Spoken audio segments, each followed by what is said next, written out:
Lantas seberapa parah sebetulnya pemirsa kondisi Kali Mampang di Pondok Jaya, Mampang Perapatan sehingga harus diselesaikan di Pengadilan Tata Usaha Negara? Kita akan tanyakan langsung kepada pejabat tata kota yaitu ada Pak Nirwono Yoga. Sebetulnya Pak Nirwono, ini seberapa parah sih masalah Kali Mampang ini, duduk perkaranya seperti apa sih?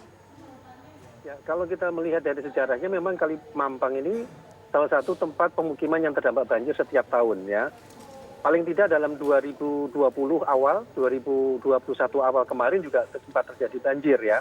Nah persoalannya adalah, ini kan persoalan yang klasik, hampir sebagian besar pemukiman yang berada di dekat kali maupun sungai yang ada di Jakarta. Nah, oleh karena itu kemenangan dari warga Kali Mampang dalam hal gugatan ke PT UN ini sebenarnya membuka pintu sebagai momentum kepada seluruh warga masyarakat ya untuk apa? Untuk melakukan tuntutan pengerukan kali maupun sungai yang seluruh ada di Jakarta ya. Karena tidak hanya di Kali Mampang yang perlu kita garis bawahi.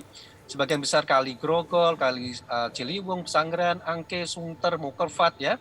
Itu juga perlu pengerukan sebenarnya. Jadi ini yang menjadi catatan yang pertama. Kemudian yang kedua, kalau ini sebenarnya dilakukan sejak tahun-tahun yang lalu, sebenarnya tidak perlu melalui pengadilan keputusan itu. Artinya kalau pemerintah DKI melakukan pekerjaan rumahnya dengan rutin ya, warga cukup menyampaikan permohonan kepada pihak terkait untuk dilakukan pengerukan. Nah ini yang tidak terjadi. Kemudian ketiga, dengan adanya keputusan ini, pengerukan dan penurapan itu tidak akan mampu menyelesaikan banjir secara menyeluruh di Kali Mampang itu sendiri. Nah ini yang perlu diikuti dengan tadi, selain penurapan, pembuatan tanggul, perlu adanya penataan kawasan yang ada di sekitar kiri kanan Kali Mampang. Itu yang pertama. Kemudian yang kedua, perlu dibuatkannya embung, waduk atau kolam penampung di dekat Kali Mampang sehingga kalau ada luapan dari Kali Mampang dapat dialirkan ke tempat badan air terdekat. Jadi tidak hanya sekedar mengeruk sebenarnya. Kemudian yang tidak kalah penting, ini kan lagi di tengah musim hujan. Harusnya pekerjaan ini juga dilakukan di seluruh kali sungai yang ada di Jakarta. Nah ini yang menjadi PR terbesar bagi Pemprov DKI. Kalau tadi Anda sebutkan harus adanya penataan kawasan, artinya harus pemukiman di pinggir sungai ini memang harus dipindahkan begitu? Ya, kalau kita lihat aturan sebenarnya begitu ya. Kalau kita bicara soal penataan yang tepat ya, antara kiri kanan bantaran sungai itu minimal sebenarnya. Paling ideal itu adalah setengah dari lebar sungai, itu kiri kanannya bebas dari bangunan yang digunakan untuk sempadan sungai menampung luapan air sungai kalau sedang meluap. Nah itu yang tadi saya katakan, untuk Kali Mampang kasusnya, kalau hanya sekedar pengerukan, maka akan berkurang memang untuk dampak banjirnya. Tetapi dalam jangka panjang itu tidak menyelesaikan akar persoalan banjir di sekitar pemukiman Kali Mampang tadi. Nah ini yang juga perlu dilakukan sosialisasi, solusi apa secara tuntas untuk menata ulang Kali Mampang. Dan ini sebenarnya juga terjadi di hampir sebagian besar kali maupun sungai yang ada di Jakarta. Ya, Pak Nirwono, tapi kalau memang tadi disampaikan bahwa pengerukan ini memang akan membantu meskipun tidak signifikan begitu ya.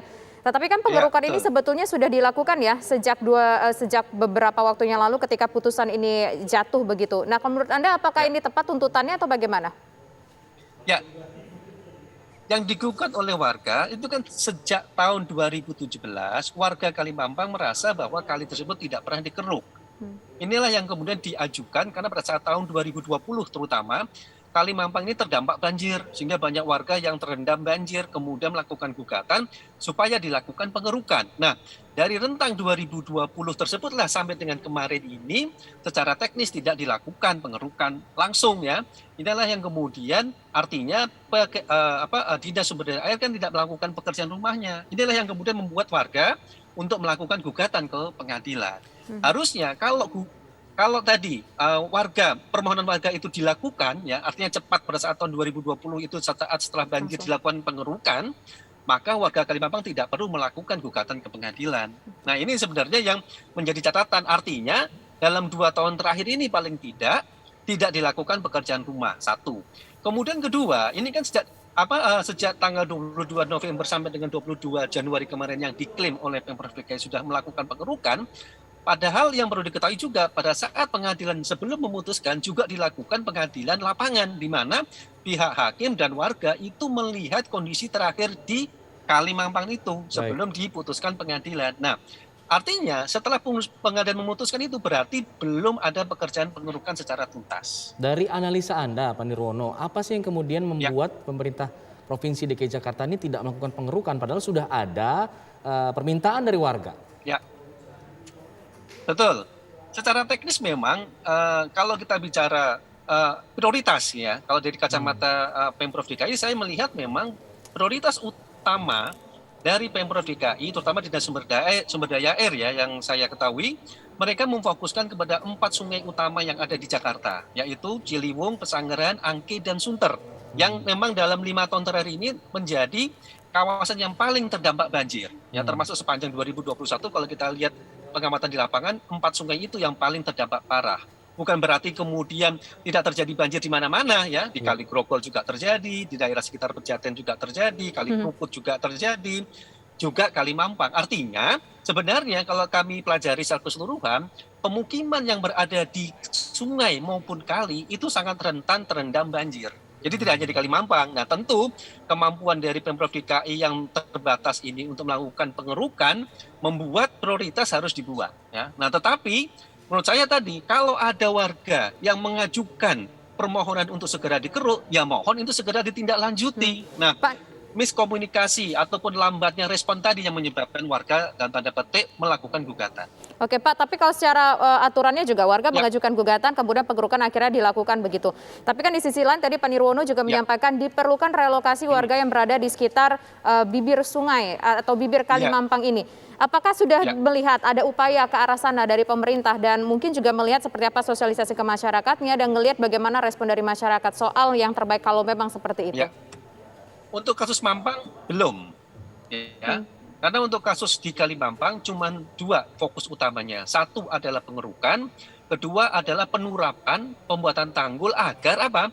Agar tebing maupun bangunan yang berada di pinggir dari tepi sungai tadi tidak roboh kalau saat hujan tinggi. Karena kalau tidak ada turap maupun tanggul bisa dipastikan bangunan tadi akan rentan rubuh tergerus oleh air sungai. Itu PR2 yang perlu dilakukan. Tetapi yang perlu dicatat adalah kalau hanya sekedar mengeruk kemudian membuat turap, maka itu tidak menyelesaikan akar persoalannya. Banjir pasti akan terjadi, cuman lebih rendah misalnya, tetapi untuk kedepannya bisa dipastikan Kali Mampang dan pemukiman sekitarnya belum bebas banjir, Mbak. Baik, terima kasih pengamat ataupun pakar tata kota yaitu Pak Nirwono Yoga atas waktunya bersama kami. Selamat petang.